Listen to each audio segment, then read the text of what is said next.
As I sit here, trying to find the right words to express the pain and chaos that have taken over our lives, I can't help but feel a profound sense of guilt and sadness. It all started when my husband confronted me after conducting a DNA test on our firstborn son. I had no idea that this confrontation would uncover the secrets and lies I had been hiding for so long. I need to admit the obvious, I am at fault here, and I accept that I am the one who caused the situation. I know it's my responsibility. But honestly, I'm struggling to cope with all of this. I'm reaching out here in the hope that someone can offer advice on how to mend the trust I've broken with my betrayed spouse. This all happened back in 2016, a whole 6 years ago. At that time, I was young and made a terrible mistake. John and I had been together for 2 years, and we shared a history of growing up in the same hometown, being part of the same circle of friends since childhood and falling in love during high school. Our love has endured since then, and we've remained together. After graduating from college, my best friend Janet got married to her boyfriend, and I had the honor of being her bridesmaid.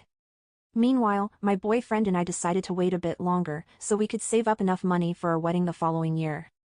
Then, about 6 months after Janet's wedding, my phone rang, and it was her calling. My heart sank a little when I answered because I could tell something was wrong from the way she was sobbing. Her voice was shaky and filled with tears as she struggled to speak. It had been half a year since her wedding, and I knew whatever she was about to tell me couldn't be good news. As she took a moment to gather her emotions and find her voice, the words she finally managed to say were like a heavy blow to my heart. She explained that she and her husband had visited a doctor and they had received heartbreaking news. She had a medical condition that made it impossible for her to have children. I remembered how adoption had come up in our conversations before, and I knew that wasn't an option for them either. The weight of this revelation hung heavily in the air, and I could hear the despair in her voice. It was an agonizing moment, and I could only imagine the pain and confusion she must have been experiencing at that very moment. I really wanted to be there for her, to support her in any way possible. In her sad state, she suggested that we go out to bars and clubs, hoping that it might offer a temporary escape from the overwhelming emotional turmoil she was going through. I thought perhaps dancing and laughter could bring her some relief, even if only for a little while. So, I gently encouraged her to get dressed, assuring her that we would create a memorable night, even if it meant temporarily setting aside the weight of her recent diagnosis. During our time at the club, we decided to let loose and fully embrace the night. The music blared, the lights flashed in rhythm, and the attention we received from other men provided a momentary break from the heavy burden my best friend was carrying. It felt like a release, a brief escape from the sadness that had consumed her. As the weeks passed, we found ourselves going out more and more often. The attention we received from strangers started to boost our self-confidence. It was as if we were regaining a sense of self-assurance that had been overshadowed by the recent news about my best friend's condition. We laughed, danced, and reveled in the excitement of those nights, treasuring the moments when our worries seemed to fade away. On one of those lively nights, when the music was pounding and the dance floor was packed with people, I pulled my best friend aside. With deep sincerity, I shared with her that since she couldn't have children of her own, I would be willing to be a surrogate mother for her if she ever considered that option. I understood that adoption might not be something her husband readily agreed to, and I wanted to offer her an alternative that could bring hope back into her life. My words brought tears to her eyes, but they were tears of gratitude and relief. My promise brought even more cheer to my best friend, and as a result, we started going out together even more frequently. At that time, I was in a relationship with my current husband, who was understanding and supportive of the close bond between my best friend and me. He knew how much her happiness meant to me and encouraged me to be there for her in any way I could. However, during this period, there was something our partners didn't know. We began to take advantage of our nights out by getting involved with random guys, making out with them, and sometimes even going to their homes with them.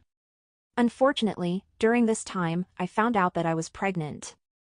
I confided in my best friend and told her that I wanted to terminate the pregnancy because I wasn't entirely sure if the child belonged to my boyfriend. When I shared my decision to remove the pregnancy, my friend went on a passionate speech, trying to convince me to keep the baby. She believed I didn't fully grasp how fortunate I was to have the opportunity to become a mother. She successfully persuaded me to keep the baby.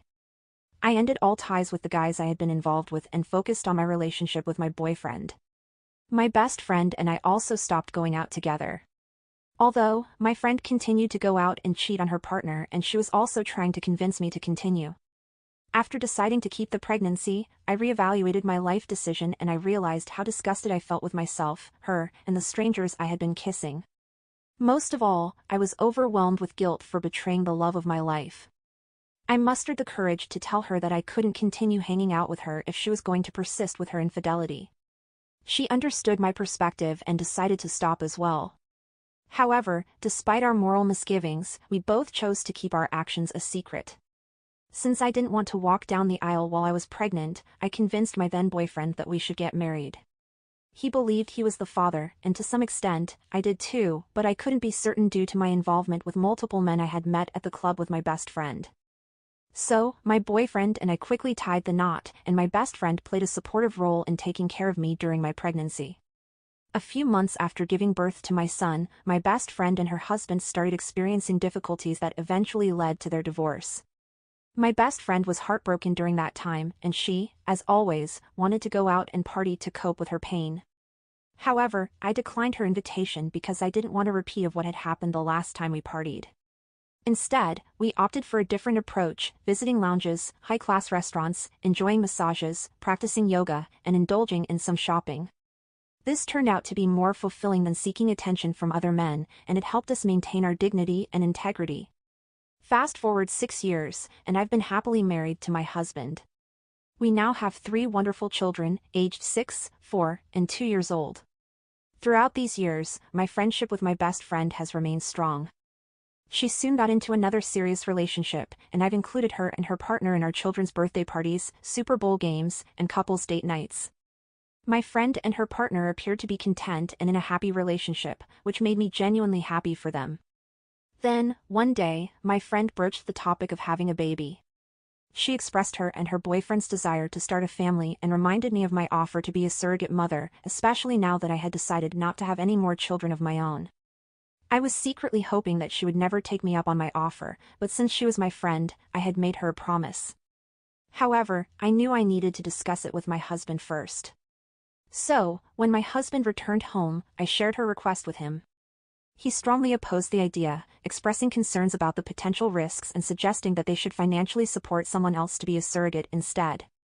He mentioned that going through with this sacrifice would place an enormous strain on our family, especially since he desired more children, but my pregnancies had always been challenging for our family.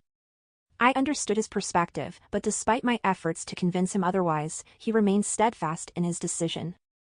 I had to break the news to my friend that my husband didn't support the idea of me being her surrogate mother, and we offered financial assistance to help them find another suitable surrogate. She didn't take this news well and became upset, feeling that I had broken my promise. She left our conversation in a state of distress, even calling me a fake friend. I tried to explain to her that my circumstances and responsibilities had changed since I had made the promise. I felt terrible about how our conversation ended, and when I returned home to my husband and shared my feelings, he was upset that she even expected me to be her surrogate. He told me that I would eventually get over it. Unfortunately, I had underestimated just how upset my husband was about the situation.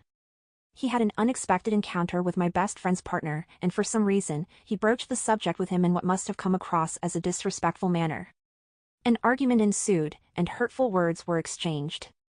During the heated exchange, my best friend's partner went so far as to suggest that my husband should conduct a DNA test on our oldest son, implying that he might not be the only one who had been intimate with me recently. When my husband confronted me about the argument he had with my best friend's partner, I tried to downplay it, suggesting that my best friend's partner was just trying to hurt him during their argument. I desperately tried to divert my husband's attention, but deep down, I was extremely worried that my past actions were catching up with me. After I had a chance to speak with my husband privately, I immediately called my best friend and demanded to know why she had shared such sensitive information with her partner and how she could betray my trust like that. Although she apologized, I was too upset to accept it. I accused her of making me keep the baby only to use it against me and potentially ruin my life. She tried to explain that it wasn't her intention for her partner to use this information against me, and she claimed that she never told him to do so. She insisted that if my husband hadn't been disrespectful during their argument, her partner would have never revealed this information. Don't get me wrong, I love my son, and if I have to do it over I will still keep him. When I found out that my supposed girlfriend had revealed this information to her partner, I told her that we needed to reevaluate our relationship, as her actions could have potentially jeopardized my marriage. I hung up the phone with her, and she kept calling and texting me, but I chose not to respond. During that time, I felt incredibly anxious around my husband. It was as if I was walking on eggshells, praying that he wouldn't actually go through with the DNA test. 2 weeks went by, and I started to think that things were returning to normal, but unfortunately, I was mistaken. It was an ordinary evening when he returned home, his face etched with solemnity. I sensed that something was awry, but I could never have foreseen the earth-shattering revelation he was about to unleash. We sat down in our living room, his hands trembling as he drew in a deep breath to speak. He looked at me, his voice quivering, a potent mix of anger and hurt evident in his eyes. "I conducted a DNA test on our son," he began, his words hanging heavily in the air, "and the results have come in." A wave of dread washed over me, and perspiration formed on my brow. The secret I had harbored for 6 long years was about to be exposed, and I hadn't anticipated the devastating consequences. Summoning every ounce of strength, I met his gaze, my voice barely escaping as a whisper. "What did the test reveal?" He paused, tears welling up in his eyes, before finally uttering the words that shattered our world. "Our son is not biologically mine." The room seemed to spin as the enormity of his revelation settled in.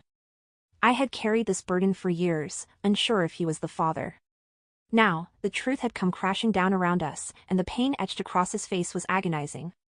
In the days that ensued, he moved out of our once happy family home, leaving me to confront the wreckage of our marriage on my own. Overwhelming guilt and shame washed over me as I grappled with betraying the man I loved so deeply and the child we had raised as our own. To compound matters, I couldn't help but harbor resentment towards my closest friend and her partner who were unwittingly embroiled in this mess. I felt betrayed and developed a deep-seated hatred for my best friend. The betrayal by my best friend only intensified the anguish I felt, straining our friendship to the breaking point. I couldn't escape blaming her for the turmoil that had descended upon our lives, even though I understood it was my own actions that set this tragedy in motion. As I look back on those harrowing days, I'm overwhelmed by the remorse and sorrow that continue to consume my heart. The consequences of my choices have irreparably altered the lives of those I hold most dear, leaving us all to pick up the pieces of a once happy family shattered by deception and betrayal. The days that followed his revelation were fraught with tension, anger, and heartache. He couldn't bear to look at me without a deep sense of betrayal, and his desire for a divorce became undeniable. Our home, once filled with joy and affection, had devolved into a battleground of emotions. One evening, after weeks of painful discussions and arguments, he made his intentions clear. Sitting me down with exhaustion etched on his face, he uttered the painful words, "I can't continue this, I want a divorce." My heart ached as those words hung heavily in the air. I had anticipated this moment, but hearing it vocalized made it undeniably real. I empathized with his anger and disappointment, for I had shattered his trust in the cruelest way possible. But the most heartbreaking aspect was his decision concerning our son, who he wanted to distance himself from. The child he believed was his own for years, now faced the devastating rift caused by my actions. Their once strong father-son bond had been irreparably damaged. Witnessing him turn away from a child who had only known him as a father, who had looked up to him with innocent adoration, was heart-wrenching. Matthew was too young to comprehend the complexity of the situation, but he could sense the change in his father's demeanor, and it pained me to see his confusion and hurt. He relocated to a condominium, severing all ties with the life we had painstakingly built together. He was resolute in his determination to move forward without me, with no room for negotiation.